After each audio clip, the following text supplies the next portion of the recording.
families together.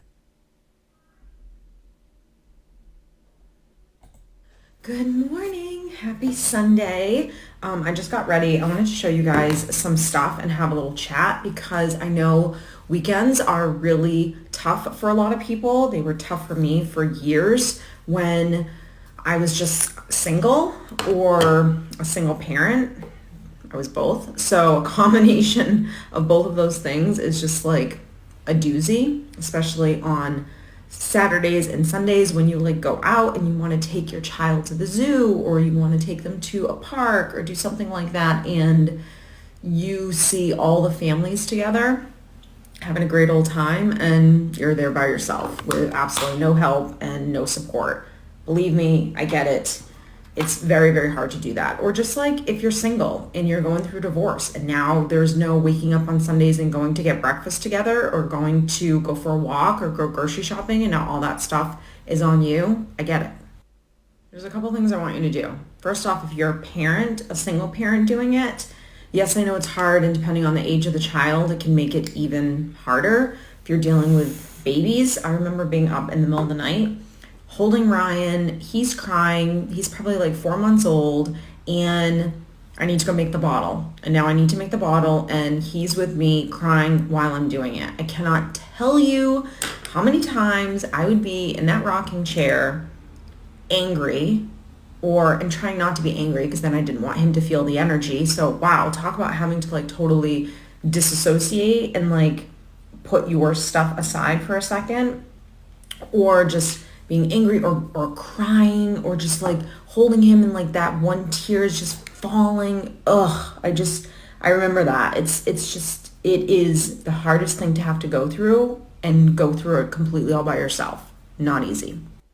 So there's a couple things. First off, I want you to know, and I'm telling you, this is the reason why I started coaching, was because this was the person I was trying to basically help me, especially in the beginning when I started my business. It was almost like I was coaching myself in a way. Go back to like all those videos in the very beginning, and every single video was stuff that I was actually going through or how I felt.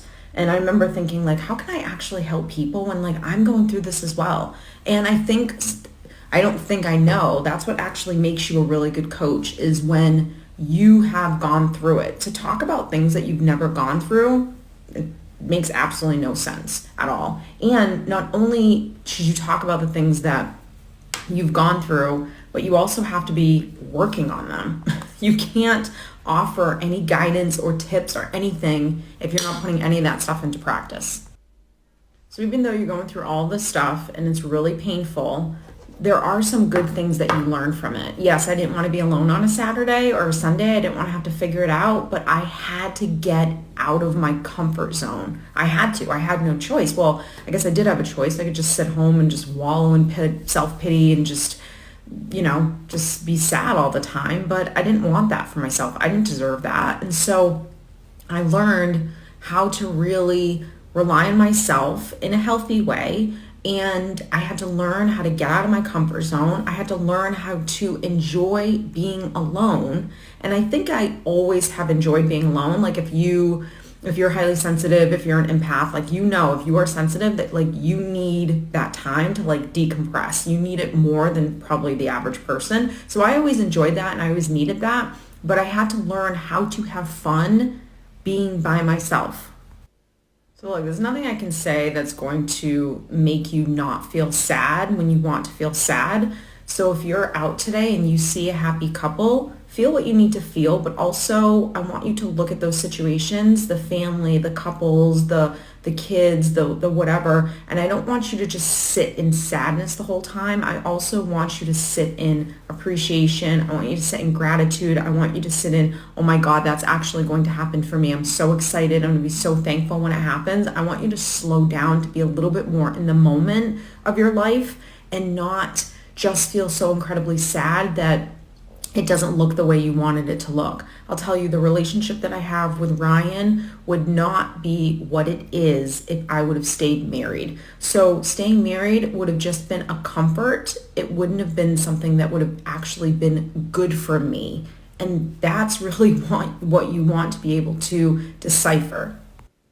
is that as much as I would want the white picket fence and want it to look like in a certain way, it couldn't look like that. And I had to accept that. And I had to understand also, and this is something that really, really helped. Please remember this. Be mindful of it when you go out into the world today, is that everyone has something. This really helped me, especially with like anxiety and stuff like that, or just being nervous, is that I was looking around in Target, the supermarket, the zoo or whatever, and everyone has something. So I would look at this little couple with these kids and think like, oh my God, picture perfect family. I have no idea what's going on with them. I have no idea.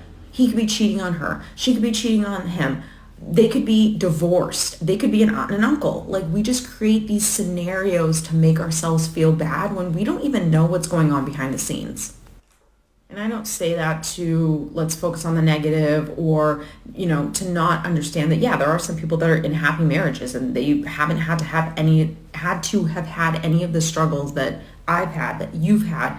But majority of people have. I would not have a coaching business if no one else was going through the things that I had gone through.